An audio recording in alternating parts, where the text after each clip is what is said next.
कृष्ण ने द्रौपदी के पुकारने का इंतजार किया था।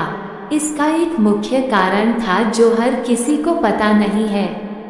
इसका खुलासा भगवान कृष्ण ने तब किया जब उद्धव ने श्री कृष्ण से प्रश्न किया कि है प्रभु, जब आप सब जानते थे तब भी आपने पांडवों की मदद क्यों नहीं की। इस पर कृष्ण ने जवाब दिया कि है उद्धव, इस संसार में सभी प्राणी अपने अपने कर्मों के अनुसार ही फल भोगते हैं। मैं उसमें हस्तक्षेप नहीं करता। यदि दुर्योधन ने दिमाग लगाकर अपने मामा शकुनी को अपनी तरफ से खिलाया, तब युधिष्ठिर भी अपनी बुद्धि का प्रयोग करके कह सकते थे कि हमारी तरफ से श्री कृष्ण खेलेंगे। चलो ठीक है कि मुझे नहीं खिलाया, लेकिन मुझे अंदर भी नहीं आने दिया। मुझे प्रार्थना में बांध दिया था कि मैं अंदर ना आऊं। पांडव अपनी हार का खेल स्वयं खेलना चाहते थे। जब वे हार रहे थे तब भी किसी ने मुझे याद नहीं किया।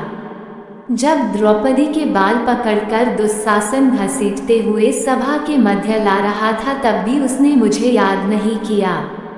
जब दुशासन ने उसके वस्त्रों को छुआ तब भी वह अपने सामर्थ्य से झपट रही थी। जैसे ही दुशासन ने उसके चीर को निकालना शुरू किया तब उसे कोई चारा नहीं दिखा और उसने मुझे याद किया। मैंने तनिक भी विलंब देर नहीं किया और तुरंत वहां पहुंचकर उसकी रक्षा की। यदि वह मुझे पहले ही बुला लेती तो मैं पहले ही अंदर आ जाता, लेकिन मुझे अंदर जाने की इजाजत नहीं थी, इसलिए मैं अंदर नहीं गया।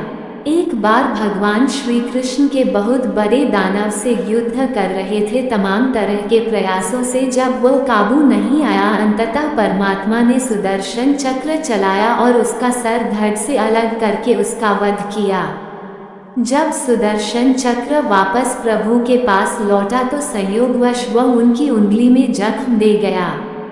वह जल्दी से सुदेशना, जो कि उनकी बहन एवं अर्जुन की पत्नी थी, उनके महल जा पहुँचे। सुदेशना जी ने रक्त बहता देखा तो वे घबराई एवं अपने महल में पट्टी करने हेतु कपड़ा ढूंढने लगी। थोड़े ही समय में आकर बोली, हे भ्राता, मेरे घर में ऐसा कोई वस्त्र नहीं मिला जो पाने योग्य हो।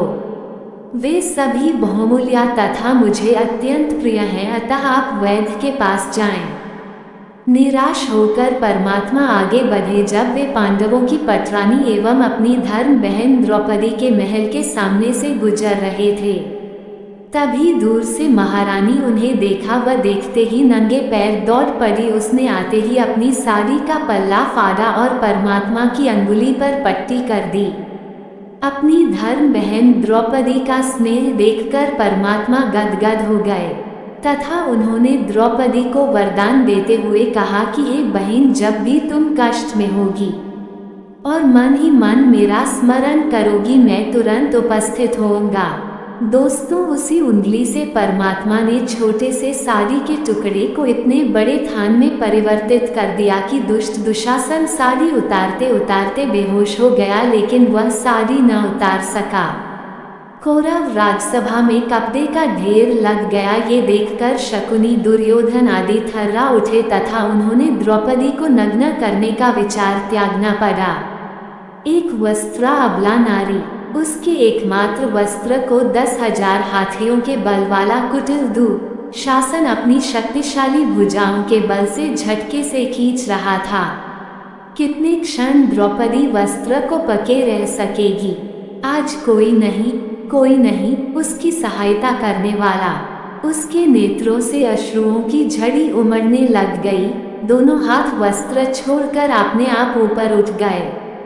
वह भूल गई संसार, भूल गई राजसभा, भूल गई अपने वस्त्र, भूल गई अपना शरीर, भूल गई अपनी मर्यादा। याद रह गया उसे केवल अपना सखा। वह कातर आर्त स्वर में पुकार उठी, हे द्वारकावासी, हे गोविंद, हे सच्चिदानंद स्वरूप प्रेमधन, हे गोपी वल्लभ, हे सर्वशक्तिमान प्रभु, कौरव मुझे अपमानित कर रहे हैं। क्या ये बात आपको मालूम नहीं है? हे नाथ, हे रमानाथ, हे व्रजनाथ, हे अर्तिनाश जनार्दन, मैं कौरवों के समुद्र में डूब रही हूँ, मेरी रक्षा कीजिए। हे श्री कृष्ण, आप सच्चिदानंद स्वरूप महायोगी हैं। आप सर्वस्वरूप एवं सबके जीवनदाता हैं।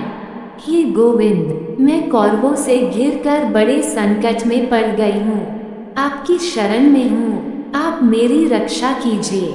इस पुकार में पूर्ण समर्पण है। हे कृष्ण, मुझे इस संसार में अब आपके अतिरिक्त और कोई मेरी लाज बचाने वाला दृष्टिगत नहीं हो रहा है। अब आप ही इस कृष्णा की लाज रखो। हे दया में मेरा उद्धार करो। दया में द्वारकानाथ रजस्वला नारी के उस अपवित्र वस्त्र में ही प्रविष्ट हो गए थे। आज अनादि स्वरूप कृष्ण ने वस्त्रावतार धारण कर लिया था और अब उनके अनंता का और छोर कोई कैसे पा सकता था। अपनी सखी की मर्यादा ढकने के लिए कृष्ण आज स्वयं उसकी चीर बन गए थे। कहते हैं बाद में वासुदेव को उनकी सखी द्रौपदी ने उपालंब दिया, हे वासुदेव, मेरे अभिन्न सखा, मेरे आर्त स्वर से पुकारने पर भी तुम इतनी देरी से क्यों आए थे। तब वासुदेव बोले, कृष्ण, तुमने मुझे द्वारका से बुलाया, वहां से आने में समय लगता ही।